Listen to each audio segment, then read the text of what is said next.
Welcome back. Lahore के इलाके में अफसोसनाक वाकया पेश आया है। डिफेंस का इलाका है जहां एक ही खानदान के 6 अफराद समेत 7 अफराद की मौत हुई है। ये हादसा कम उम्र ड्राइवर की तेज़ रफ्तारी, गफलत और जिग-जैग के बायस पेश आया है। पुलिस ने कम उम्र ड्राइवर को हिरासत में भी ले लिया है। मुकदमा भी दर्ज कर लिया गया है और इस हादसे में जाँ-बहक होने वाले अफराद का ताल्लुक रफाकत अली के ख़ानदान से था। हादसे का शिकार बदकिस्मत ख़ानदान 2 गाड़ियों में सवार था।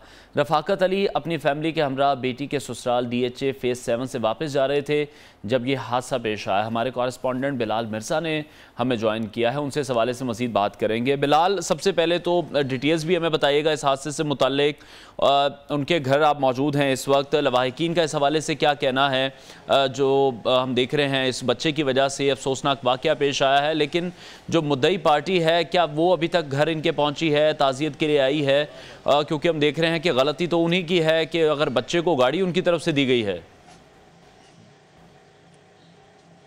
जी बिल्कुल अनवार, इस बात करूं तो मैं शादाब कॉलोनी में मौजूद हूं। बदकिस्मती से 2 रोज़ कबल एक ही ख़ानदान के 6 अफराद जो हैं अपने खाल के हकीकी को जा मिले। अगर बात की जाए तो ये हादसा जो था डिफेंस फेज़ 7 के इलाके में पेश आया था। तेज़ रफ्तार गाड़ी, एक 15 साल नौजवान जो था वो तेज़ रफ्तार गाड़ी जो लेकर आ रहा था और ये जो है अपनी बेटी के ससुराल से आ रहे थे।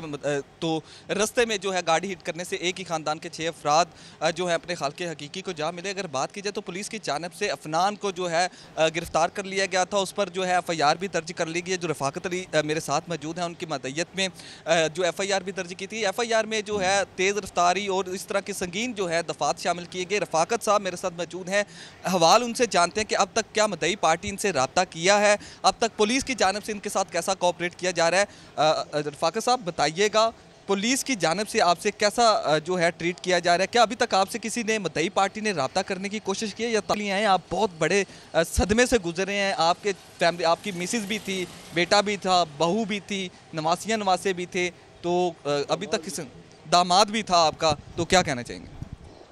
जी, पहली बात तो ये है कि अभी तक मुलज़म पार्टी से कोई भी मेरे पास नहीं आया, किसी ने मेरे आंसू पहुँचने की कोशिश नहीं की और मुझे ये बड़े ही अफसोस से ये बात करनी पड़ रही है बीइंग ए मुस्लिम कि आया खून इतना सफ़ेद हो गया है, हम मुसलमान कहने के काबिल भी हैं कि नहीं, कि यार कोई उनमें से कोई शख्स मेरे आंसू तो साफ़ करता। बाकी मामला जो भी हैं वो तो अपनी जगह पे हैं, लेकिन उसकी रीज़न जो मुझे समझ आती है वो ये है कि वो बहुत बासर लोग हैं, उनको पैसे का बहुत तकब्बर है, बहुत गुरूर वाले लोग हैं वो। वरना तो कोई भी आम आदमी जो है ना वो कहता कि मैं किसी के दुख में शरीक हो जाऊं, वो बाद में बता देता जी हमारा ये ताल्लुक़ है, लेकिन इंसान किसी के दुख में शरीक तो, और उन्होंने ये भी गवारा नहीं किया। बिलाल इनसे भी पूछेगा कि क्या पुलिस इस हवाले से कोऑपरेट कर रही है इनके साथ? जो इन्वेस्टिगेशन है उसका सिलसिला शुरू हुआ, इस बच्चे के वालिद क्या करते हैं? कोई प्रेशर तो नहीं है इन पर जो लवाहिकीन हैं क्या? और ये क्या बताया जा रहा है कि जो बच्चा था वो गाड़ी वालिदैन की इजाज़त से लेकर निकला था? रफाकत भाई ये बताइएगा कि पुलिस की जानिब से आपसे कोऑपरेट किया जा रहा है, बच्चे के वालिदैन ने तो आपसे रब्ता नहीं किया, कोई और आप पे कोई दबाव डाल रहा है कि आप इस केस को जो विड्रॉ करें, सुलह सफाई वाली साइड पे जाएं? जी, मुझे अभी तक कोई इस किस्म की कोई थ्रेड नहीं है, कोई किसी का फ़ोन नहीं आया। दूसरा ये है कि कल जो है वो पुलिस ने हमारे साथ कोऑपरेट किया है, बिलखसूस जो इन्वेस्टिगेशन वाले हैं उन्होंने कहा जी कि हम आपके साथ खड़े हैं।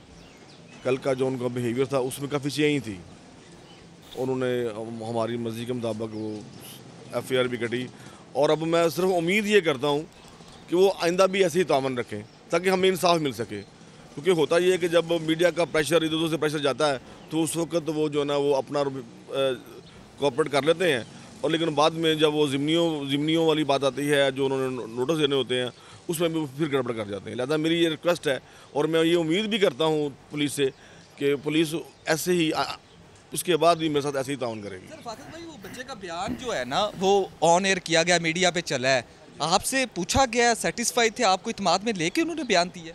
नहीं जी, बिल्कुल नहीं, मुझे एतमाद में नहीं लिया गया और ना ही मुझसे पूछा गया। मेरी नाक़िस अकल के मुताबिक तो ये शायद ये गलत बात है कि उनको तो उसका बयान चलाना नहीं चाहिए था।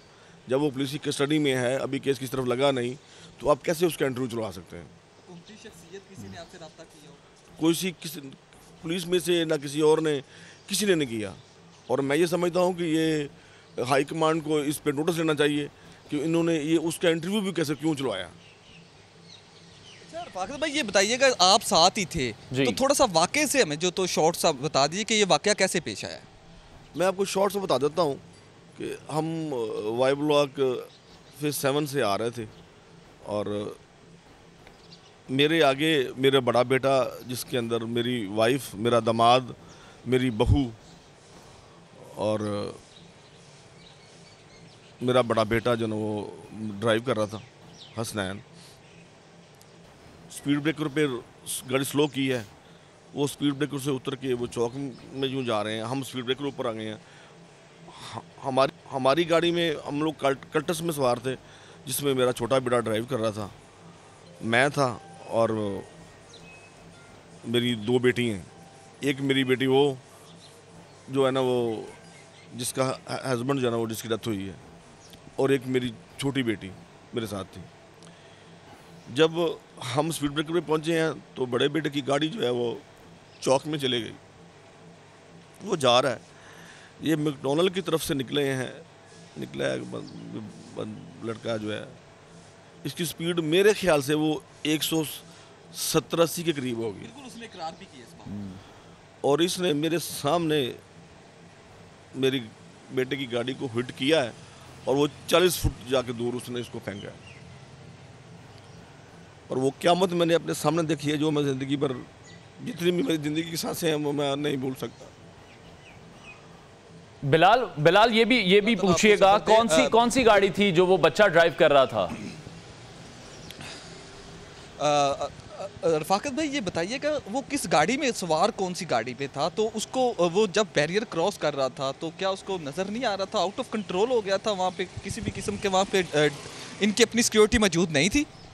नहीं, वहाँ सिक्योरिटी मौजूद नहीं थी। वो बैरियर लगाए ही इसी के लिए गए हैं कि आगे मेन रोड है और आप स्लो आएँ। वो बैरियर का मकसद ये है। लेकिन क्योंकि ये बिगड़े हुए वो लोग हैं, इनको ना कोई इंसानियत से कोई ताल्लुक़ है। और बिलखसूस मुझे बड़ा अफसोस है उन वालदैन पे कि जो 9 उम्र बच्चे, जिनको 14-15 साल का बच्चा जिसको चाबी दे दी और वो गाड़ी लेकर निकल गया, और वो 160-170 की स्पीड में बैरियर वाली, उसको दूर से नज़र आ रहा कि हाँ बैरियर है, और तुम खुदा के बंदे में ही स्पीड स्लो करो। लेकिन वो क्योंकि ये टोटो प्रीमियम गाड़ी है और ये सुनने में ये आ रहा कि शायद ये गाड़ी भी नॉन कस्टम है। बिल्कुल ठीक कह रही है, परसों बात हो रही थी। हाँ जी, तो आपके लोगों ने चेक भी करवाया है, कह रहे हैं कि ये गाड़ी। हाँ जी, अब तक जो हमारी इन्फॉर्मेशन है, गूगल पे जो रिसर्च किया है, सर्च में उसमें ये गाड़ी रजिस्टर्ड नहीं है। एक्चुअल जो बात है वो सामने आएगी जब आप एक्साइज ऑफिस से पता कराएंगे कि आया एक्साइज ऑफिस में ये गाड़ी रजिस्टर्ड है। बाज़ दफ़ा ये होता है कि गाड़ी रजिस्टर्ड हो जाती है लेकिन वो डाउनलोड नहीं होती, तो हो सकता है कोई ऐसी सूरत भी हो, कंफर्म हमें नहीं है। ठीक है, बिलाल ये भी पूछेगा रफाकत साहब से, इंसाफ की उम्मीद रखते हैं। वो रियासत लगा हुआ है इस्लामाबाद का, वो नंबर रजिस्टर्ड नहीं है। सर फाखिर भाई बहुत बड़ा सदमे से गुजर रहे हैं, पूरा ख़ानदानी जो है खाके की से जा मिला, अल्लाह ताला उनके दर्जात बुलंद करे। बहुत गर्व की जो घड़ी है आप पे, इंसाफ की तवक्को रखते हैं।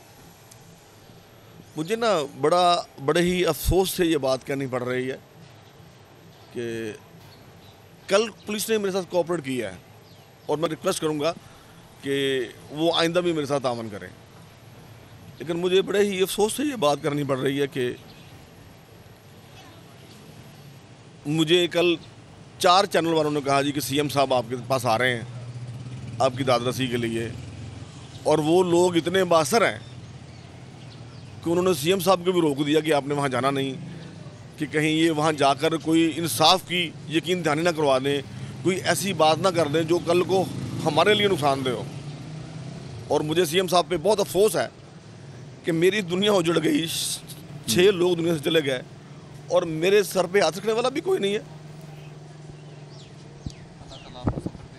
बहुत शुक्रिया बिलाल, हमारे साथ मौजूद थे, हमें रफाकत साहब अपडेट की कर रहे बात थे सुनी है। लवाहिकीन के घर पर। रफाकत साहब के पास वो मौजूद थे जिनका पूरा ख़ानदान ही इस हादसे का शिकार हुआ है, और इस हादसे की जिम्मेदार रियासत भी ज़रूर है, क्योंकि जो कि कम उम्र ड्राइवर के ख़िलाफ़ कभी भी हमने देखा कि वो कार्रवाई में कामयाब नहीं हो पाती, और आए दिन इस तरह के वाक़यात पेश आते हैं। तो हम सबको भी ये कोशिश करनी चाहिए कि जो बच्चे हैं उनको किसी भी किस्म की बाइक, किसी भी किस्म की गाड़ी बिल्कुल भी ना दी जाए, जो कि अंडर एज हैं, जिनके पास लाइसेंस नहीं है, ID कार्ड जिनके पास मौजूद नहीं है, ताकि इस तरह के जो हादसे हैं वो कभी भी रुनमा नहीं होने चाहिए। पूरा ख़ानदान इस हादसे का निशाना बना है। हम देख रहे हैं जिस तरह से रफाकत साहब इस वक्त मौजूद थे हमारी टेलीविज़न स्क्रीन पर, और जिस दुख में, जिस गम में वो मुब्तला हैं, शायद ये वही समझ सकते हैं। तो जो रियासती इदारे हैं, अब उनकी ज़िम्मेदारी है कि इंसाफ के लिए बर वक्त जो कार्रवाई है वो ज़रूर होनी चाहिए। प्रोग्राम का वक्त नाज़रीन ख़त्म हुआ। इंशाल्लाह कल फिर आपसे मुलाकात करेंगे। अपना बहुत सारा ख्याल रखिए। अल्लाह हाफ़िज़।